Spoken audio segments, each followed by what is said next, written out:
सभी गणमान्य व्यक्ति, अगर नामों की औपचारिकता में मैं जाऊंगा, मकसद को बल देने के लिए, इस मकसद को ताकत देने के लिए इस पंडाल में उपस्थित हमारे सभी, चाहे अभ्यर्थी हों या चाहे सहयोगी हों, आप सबका इस पंडाल में हार्दिक स्वागत है, अभिनंदन है। मेरे प्यारे साथियों, मैं यहाँ पर ये जो मांगे ऊपर लिखी है, मैं इन मांगों के समर्थन में खड़ा होने के लिए, इन मांगों को अपनी ओर से और मुझ पर विश्वास करने वाले उत्तराखंड के तमाम उन नागरिकों की ओर से यहाँ पर खड़ा हूँ कि जो ये सोचते होंगे कि गणेश कोदियाल अगर इस मांग को समर्थन दे रहा है तो निश्चित रूप में ये मांग जायज होगी, इसलिए मैं यहाँ पर खड़ा हुआ हूँ। मैं धन्यवाद देना चाहूँगा कि मैं जब ये बवाल हुआ सरकार के द्वारा और उसका विरोध हुआ, उसका प्रतिरोध हुआ, तो उस दिन से कुछ मेरे साथी सोशल मीडिया पर मुझसे ये अपेक्षा कर रहे थे कि मैं यहाँ पर आऊं, और मैंने उस दिन, मैं बाहर था, प्रदेश से बाहर था, राजनीतिक कार्य से बाहर था, और मैंने उस दिन ये वादा किया था कि मैं उत्तराखंड लौटने पर जरूर आप लोगों के बीच आऊंगा, और आज मैं इसी रूप में आप लोगों के बीच हूँ। मैं सबसे पहले तो इन युवा साथियों को ये कहना चाहता हूँ, हेलो,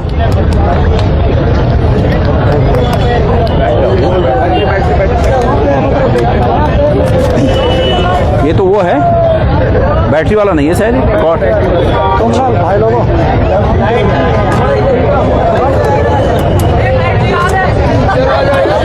हाँ, हेलो हेलो हेलो हेलो, हाँ, तो hello hello hello hello hello hello, तो मैं उसी दिन मैंने कहा था कि मैं जरूर आप लोगों के बीच आऊंगा, और आज मैं आप लोगों के बीच हूं। मेरा यहाँ पर होने का मकसद सिर्फ और सिर्फ, मैंने पहले कह दिया कि ये जो मांगे ऊपर लिखी है, इन मांगों को अपनी आवाज देना है, और उम्मीद करता हूं कि सत्ता में बैठे हुए लोग, देहरादून से दिल्ली तक जो लोग सत्ता में बैठे हैं, वो इन मांगों को सुने। मेरे प्यारे भाइयों, बड़े अफसोस की बात है, मनन करने वाली बात है कि जब से ये सरकार बनी है, मैं एक राजनीतिक पार्टी का कार्यकर्ता हूं, इसको इस रूप में न लिया जाए कि मैं किसी राजनीतिक पार्टी का कार्यकर्ता होने की वजह से सत्ता में बैठे हुए राजनीतिक दल को कटघरे में खड़ा कर रहा हूं, ऐसा नहीं है। मैं इसलिए इस बात को कह रहा हूं कि मैं उत्तराखंड का नागरिक हूं, और मुझे ये लगता है कि गलत का विरोध होना चाहिए।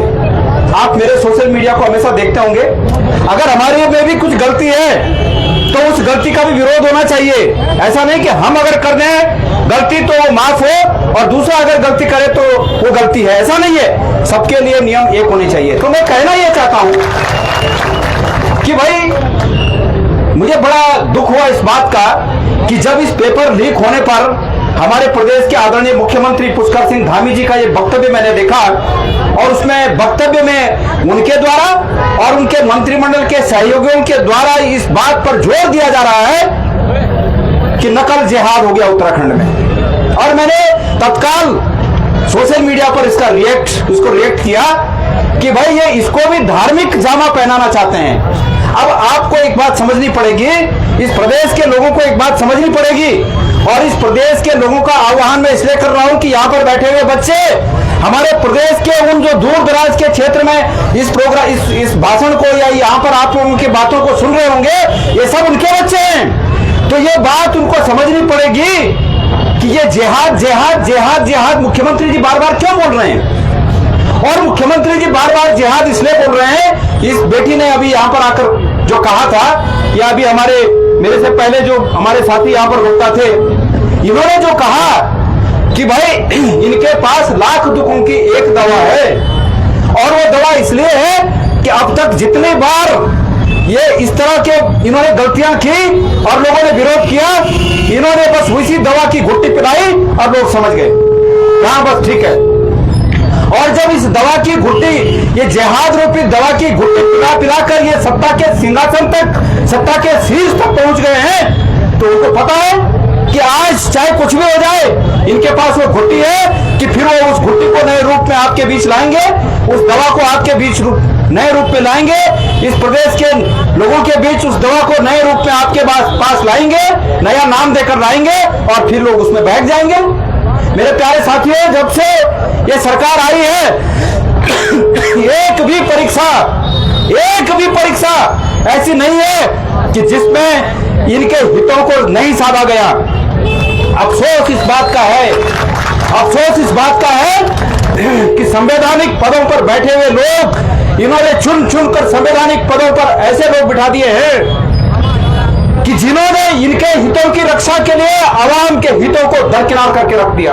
ऐसे लोगों को इन्होंने पदों पर बिठा दिया है। और मैं आपको एक बात बता दूं, इस प्रदेश के युवाओं को एक बात बता दूं मैं, अगर आपने रात दिन एक कर दिया ना, रात दिन एक, तो भी अगर आप 10 साल जाएगा उसकी सफाई करने में। जो यूनिवर्सिटी के वीसी इनके कौन जो शाखाओं में हाजिरी बनाते हैं, उनकी निष्ठा किसके प्रति होगी? उनकी निष्ठा जनगण मन के प्रति होगी क्या? उनकी निष्ठा सिर्फ और सिर्फ अपने लोगों के प्रति है। यूनिवर्सिटी के वीसी वो हैं, तमाम संवैधानिक पदों पर बैठे हुए लोग वो हैं। और अब तो और भी पेपर लीक हो रहा है और अधिकारी सफाई देने आ रहे हैं। जो अधिकारी सफाई देने आ रहे हैं, मैं इस मंच से कहना चाहता हूं कि खबरदार, देश में प्रदेश में सत्ताएं आती हैं जाती हैं, लेकिन यह लगना चाहिए कि आपकी निष्ठा भारत के संविधान के प्रति है, भारत के युवाओं के प्रति है, भारत के नागरिकों के प्रति है। आपकी निष्ठा उसके प्रति नहीं होनी चाहिए जो 2-3 साल के लिए आपको किसी पद पर ट्रांसफर पोस्टिंग दे देते हैं, उनके प्रति नहीं होनी चाहिए।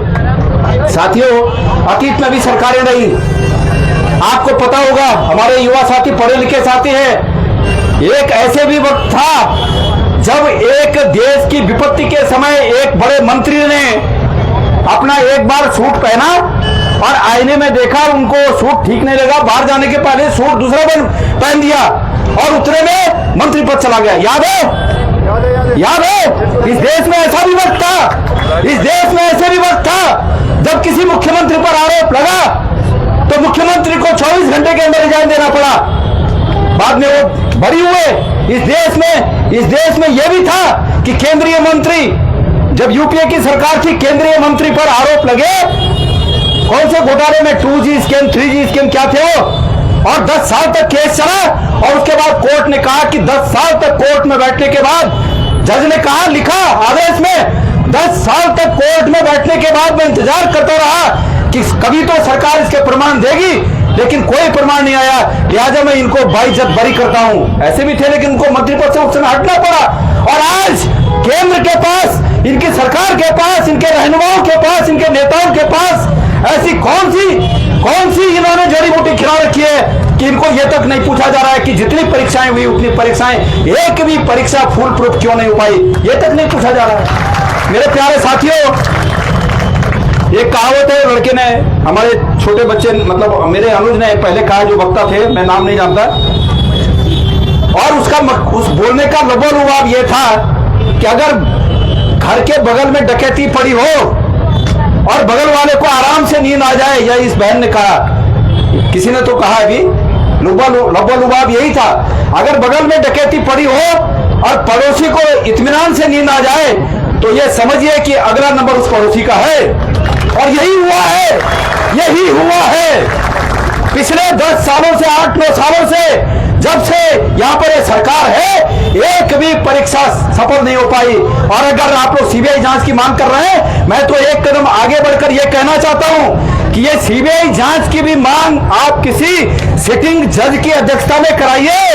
ये तो सीबीआई भी इन्हीं का तोता है, ये सीबीआई भी अपने अनुसार से लिखा देंगे क्या लिखाना है, लेकिन किसी सिटिंग जज के माध्यम से। अभी मैंने सुना है कि एसआईटी का गठन हुआ है। मेरे युवा साथियों, ये एसआईटी के गठन के लिए एक रिटायर्ड जज को सुपरविजन का काम दिया गया है, लेकिन आपको पता है सोशल मीडिया में उसमें भी बातें आ रही हैं कि वो भी इस सरकार से, उनके परिवार के लोग कृतार्थ हुए हैं। तो जो लोग इस सरकार से कृतार्थ हुए हैं, उनसे कैसी उम्मीद की जा सकती है कि न्याय होगा? इसलिए इनकी किसी भी जांच पर हमें विश्वास नहीं। मैं याद दिलाना चाहता हूं, 2020 में कोविड का दौर था, और कोविड के दौर में जब पहला 2020 का कोविड अप्रैल मई से लॉकडाउन लग गया, उस लॉकडाउन में स्कूटर निकालने की भी परमिशन नहीं थी, याद है ना? स्कूटर निकालने की परमिशन नहीं थी। और 1100 पद उस समय सहकारिता में नोएडा में परीक्षा आयोजित करके भर दिए। मैं पूछना चाहता हूं कि वो नोएडा में जाने वाले छात्र कहां के थे? कौन जा पाया? कैसे कैसे हुआ? लेकिन लोग चुप रहे उस समय, मैंने कहा, लेकिन लोग चुप रहे। और आज चुप रहे तो बगल की डकैती आज अपने घर तक डकैती आ गई है। भारतीय जनता पार्टी के सत्ता में जो लोग बैठे हैं उनके विधायकों ने लिखा कि 20-20 लाख में नौकरियां बिक रही है, लेकिन कुछ नहीं हुआ। क्यों? कि चुनाव जीत रहे हैं, चुनाव जीत रहे हैं, चुनाव जीत रहे हैं। तो मेरे भाइयों, ये बहुत बड़ी लड़ाई है और इनकी लड़ाई में, इस लड़ाई में ये हमेशा जिस वेपन्स को यूज करते हैं, जिस हथियार को यूज करते हैं, वो हथियार है बांटने का हथियार। मैंने अपनी भूमिका पहले ही बता दी। आप जिस स्तर तक मेरा सहयोग, मैं एक राजनीतिक कार्यकर्ता भी हूं, लेकिन इस मंच में मैं अपने राजनीतिक पृष्ठभूमि को बदल रख के मैं उत्तराखंड के नागरिक के रूप में आपके साथ हूं। और मेरी भूमिका, मैंने जब कहा कि मैं 4 दिन के लिए किसी राजनीतिक कार्य से बाहर जा रहा था, हमारी पार्टी की सर्वोच्च संस्था CWC की बैठक थी और हम 4-5 लोग जो वहां गए, हम लोगों ने हमारे सर्वोच्च नेता के सामने यहाँ की स्थिति को उजागर किया और हमने कहा, सबने वहां, हम लोग 4-5 लोग यहाँ से गए थे, हम सब ने कहा कि उत्तराखंड में हालात बहुत खराब हैं, हमारे युवाओं के साथ बड़ा भेदभाव हो रहा है, सरकारें नौकरियों बेचने का कारोबार सरकार चला रही है और हमारे युवा ठगे के ठगे हैं। और उसका परिणाम है कि सोशल मीडिया के माध्यम से राहुल जी ने अपनी चिंता जाहिर की। मेरे प्यारे साथियों, मैं चाहता ये हूं, मैंने कहा कि जिस सीमा तक आप चाहोगे उस सीमा गोदियाल आपके साथ है। मैं निवेदन करना चाहता हूं कि सरकार बहुत से तरीके निकालकर आप लोगों के बीच एक दूसरे को तोड़ने का काम करेगी, लेकिन टूटिए मत। संगे शक्ति कलयुगे। इस युग में अगर कोई सबसे बड़ी शक्ति है तो वो एकता है। और हमारी भूमिका मैंने बता दी कि जिस सीमा तक आप लोग चाहोगे उस सीमा तक मैं आप लोग के साथ हूं। हर तरह के सहयोग से आपके अध्यक्ष राम कड़वा जी हैं, मैं राम कड़वा जी से संपर्क में रहूंगा, अभी भी मैंने उनसे बात की है। जो जिस तरह से आप लोग मुझे चाहोगे हम लोग आपके साथ हैं। बहरहाल अपने अपने तरीके से ये आंदोलन मैं उत्तराखंड के तमाम युवाओं को इस मंच से आह्वान करना चाहता हूं। अगर चाहते हो कि आपका भविष्य सुरक्षित हो, अगर चाहते हो कि इस प्रकार का भ्रष्टाचार भविष्य में उत्तराखंड में परंपरा न बने, अगर चाहते हो तो जो जहां है, जो कर्णप्रयाग में है, जो श्रीनगर में है, जो पौड़ी में है, जो उत्तरकाशी में है, जो पिथौरागढ़ में है, जो हरिद्वार में है, जो उधम सिंह नगर में है, जो जहां है, चमोली में है, जहां भी है, टेहरी में है, जो जहां है वहां से इस प्रकार के सरकार के कृत्यों का जमकर विरोध करे, जमकर विरोध करे। अगर ये चाहते हो कि ये बात परंपरा न बन जाए, मैं आह्वान करना चाहता हूं। तो समय की बाध्यता है, समय की बाध्यता है और सभी को अपनी बात कहनी है। मैं कुछ और वक्ताओं की बातें सुनूंगा। विपक्ष के लिए तो CBI है, मैं खुद जहां झेल चुका हूं। जो मुझे फोन कर रहे थे कि आप फिर दब जाती है, अरे भाई गजब CBI है तुम्हारी, गजब ED है तुम्हारी। अरे भाई अगर हमने कहा हम अगर गलत है ना तो खींच के ले जाओ, सलाखों के अंदर बंद करो ना हमें। पर कैसा डर दिखाना, ये बेटी ने जो बोला, डर दिखाओ, डर दिखाते दिखाते इतना डरा दो कि सामने वाले की रीढ़ झुक जाए। मैं बद्रीनाथ केदारनाथ मंदिर समिति का बहुत अध्यक्ष था और मैंने एक बार ये धन सिंह रावत जी के डिपार्टमेंट पर एक लेटर लिखा कि भाई बीजेपी के लोग बोल रहे हैं कि 20 लाख में नौकरी बिक रही, इसकी जांच हो। मुख्यमंत्री के पास ले गया मैं लेटर और उसके बाद इन्होंने बद्रीनाथ टेम्पल कमेटी में मेरी जांच कर दी। मैंने कहा अच्छा, मैंने कहा मैं इस जांच का स्वागत करता हूं। मतलब मेरी जांच, मैं इसलिए एक्सक्यूज नहीं चाहता कि मैंने तुम्हारी बात उठाई है तो मेरी जांच रोक दो, नहीं, मेरी जांच पूरी करो, लेकिन मेरी जांच का डर दिखाकर सामने वाले की जांच मत रोको। अब मेरी जांच तो हो गई, लेकिन सामने वाले की जांच क्या हुई, मैं पूछना चाहता हूं कि सामने वाले तो इस तरह डरते हैं। अब बात यह है कि अगर मैंने गलत किया होता मैंने गलत किया होता है तो मैं डर जाता।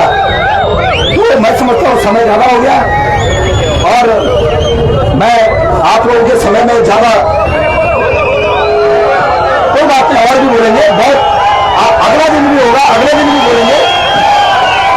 तो मैं ये कह रहा हूं, देखो मेरी बात सुनिए, एक मिनट मेरी बात सुनिए। समझिए जो डर गया सो मर गया, हम डरे नहीं, हम जिंदा हैं, और जो डर गए वो मर गए। मैं राजनीतिक लोगों के लिए बोल रहा हूं, जो राजनीतिक लोग इस सरकार से डर गए, जिन्होंने अपने को उसमें समाहित कर दिया, वो मर गए, और हम अभी विरोध में हैं, हम जिंदा हैं। और अगर जिंदा है तो ये नजर भी आना चाहिए कि हम जिंदा हैं, और इसीलिए गणेश को आज आपके बीच यहाँ पर उपस्थित है। आपका बहुत बहुत धन्यवाद। कल उस बांध को फिर देख आगे ऊपर वाला क्या देता है। धन्यवाद।